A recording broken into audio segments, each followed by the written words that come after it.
In today's episode, being told I should work at the local tech store instead of the employee behind the desk. A tale of landline phones and dragons. Have you tried a restart? There is a ghost in my machine. Before we get started, make sure to subscribe so you will never miss a video. So let's get started. Being told I should work at the local tech store instead of the employee behind the desk. This story is a good few years old, but I figured you guys would appreciate it. So this took place out on a quick trip to my local tech retail store, simply to pick up a replacement part for a personal device that I owned at the time. I made my way into the store and darted over to the technical support desk area. The queue was pretty short, just myself and an elderly gentleman who was currently speaking to the guy behind the counter with his laptop out on the desk. So as you do, I stood there and waited, headphones in and not really paying attention to what was going on. 10 minutes or so had passed and they were still chatting, doing whatever it was on this guy's machine. So I figured while I'm here I'd go look around a bit, kill a bit of time, then wander back over to the desk once they'd finished. It's quite a large store, and after about 1.5 laps of the store, I rejoined the queue behind the same guy at the counter. After another short wait, it was starting to become apparent that they had clearly been there for a while, so decided I'd listen in to see what the issue was. I decided that I'd join in the conversation between the employee and the customer, like, "Hi, sorry to interrupt, but what problem are you having?" The elderly gentleman responded with, "I bought this laptop a few days ago with a mouse, and I keep accidentally catching the trackpad / keeps interfering with the mouse and we can't figure a way to turn it off." To which I replied with, "Have you not tried the shortcut on the keyboard? You should be able to press Fn plus F7 or something like that and it will disable it."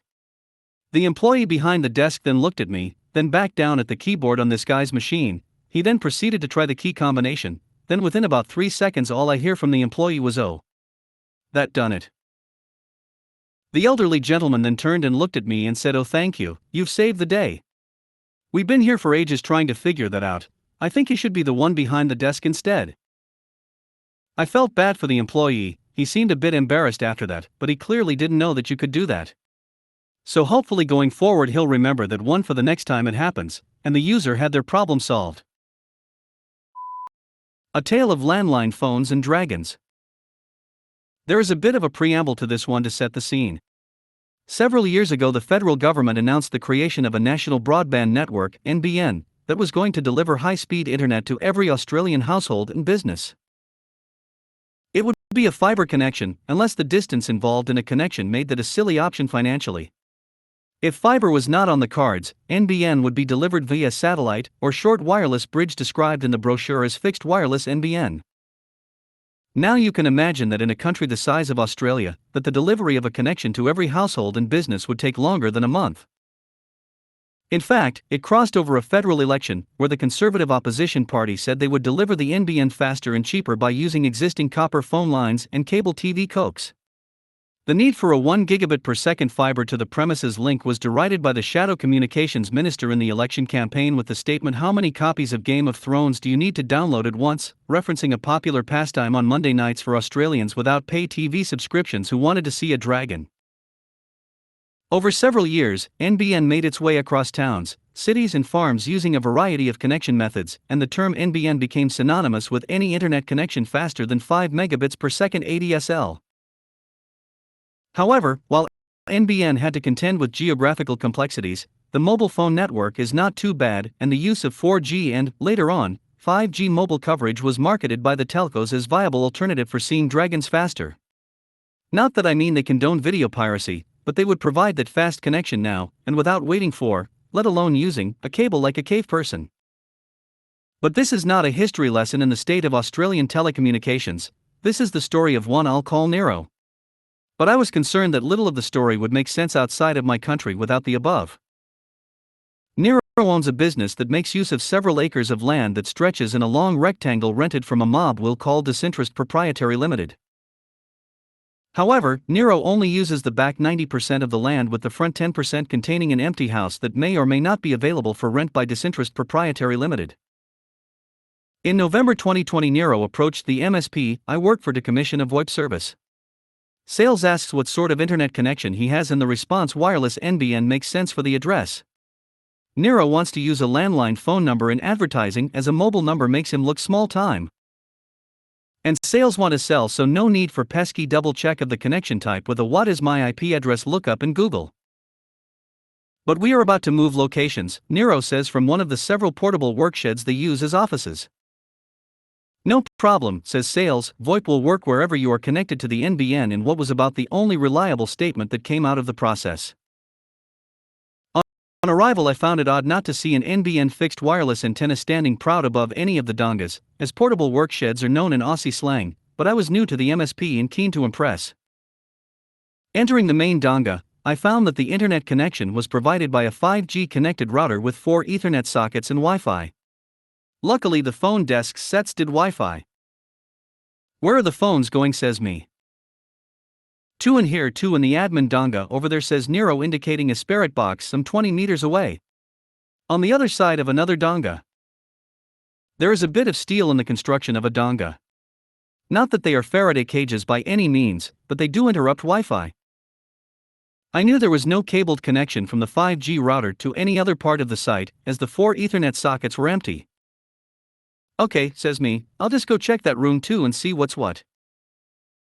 Yeah, says Nero, the Wi-Fi is really slow over there, you'll need to fix it.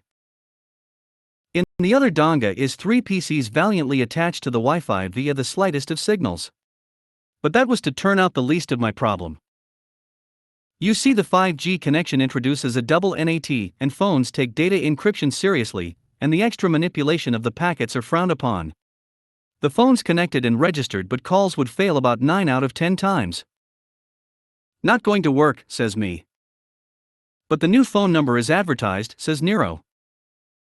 Escalate the issue to the boss, as this is now a commercial issue. Bill is adjusted and the PBX is set to divert any calls to Nero's mobile number. March 2021. The news is all about the arrival of the Delta variant. Batches of suburbs are in lockdown in Sydney. Nero has delayed the imminent move of the business to new premises and wants the Wi-Fi improved in the far donga. A single Ethernet run is commissioned over the top of the 3 dongas, and a WAP connected on the far end. The 3 PCs there are much improved in their connection. So the phones will work now, says Nero. Not a question, but a statement. No, says me, you still have the same internet connection. But the Wi-Fi is better, says Nero, and around we go round the mulberry bush again for a bit. November 2021. We want the phones to work, says Nero. This situation is ridiculous, which I totally agreed with for a different reason. By now though, NBN is available on this location. It can be delivered over the old copper phone line connected to the house on the front 10% of the land. There is no fixed wireless NBN in the area, as they have delivered to the street, and don't need to provide an alternative like wireless. The dongas are 60 meters back from the road. The house has the allocated connection for that street address. The house is empty. 2 options with a third Hail Mary possibility. Commission an extra connection in the street involving trenching a connection down to the dongas, or arrange with Disinterest Proprietary Ltd to install a router in the empty house and then relay the signal via a wireless bridge over the gap to the dongas. Too expensive, says Nero, we are moving in January. So what is the tearing hurry, I says to myself. But against my better judgment, I offer the Hail Mary option. The dongas are powered from the same power meter and fuse box as the house, but on a separate fuse circuit to the power points in the house. We can try Ethernet over power, says me. So it was tried after a power point was set in the house where the NBN connection comes in that was powered of the donga supply circuit. In the house, the connection was 50/25 Mbps down/up, but at the other end it was 10 halves. So that was a fail, and think that's it till new location in January. March 2022. They didn't move, but will be soon. Want the phones to work but no infrastructure to go in. We settle on the ability to receive calls from outside that are directed to relevant person, i.e. accounts, bookings, etc., so an IVR is done that diverts to mobile phones. I go to collect the kit that was set up in the house to provide the internet. The connection was cancelled almost as soon as it failed over the power line, so there was no indication that, well, I was greeted by an empty room. No router or cables, etc. Disinterest Proprietary Ltd had inspected the vacant property and found all this stuff left there and removed it. Nero had never gained permission to do what had been done and assumed it would be okay. Epilogue. April 2022. I was attending site for a dodgy HDD. They have introduced a fourth donga set apart from the original 3, and moved the 5G router, and its Wi-Fi providing goodness in there. There is no internet in the old office. Have you tried a restart? I just came back to tech support after a few years as a project manager, and have been taking calls and emails for about 4 days, and got my first call that reminded me of simpler times. $Me welcome to tech support, how can I help? $user ugh, I'm so angry this computer is so sh*t, can you fix it? $me sure, let's see what we can do. Have you tried restarting the computer since you started having problems? $user no, I haven't, should I do that? $me yeah, try it and let's see what happens. After a confusing few lines, I remote into their PC and see 2 things. 1. They're using a remote desktop. 2. They've never actually closed out of the session, the only times it has been closed down has been during server resets. For over 2 weeks this user hadn't been able to delete or move files, and not once did they have the thought to disconnect or restart their PC. Just slam the lid of the laptop and go home, I guess. There is a ghost in my machine. This is something that happens to every tech support person out there.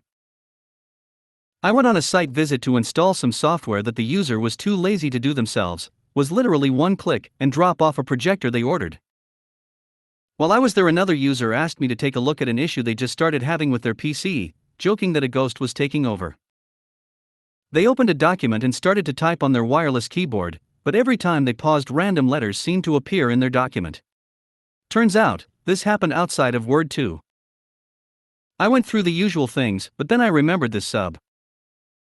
So, I checked under the desk to follow cables, and lo and behold, I found a wired keyboard someone had plugged in and left under the desk, leant against the desktop tower.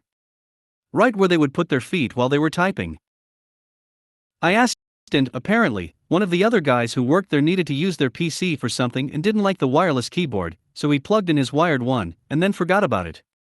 Seems I didn't drive 4 miles each way for nothing then. Hey ho!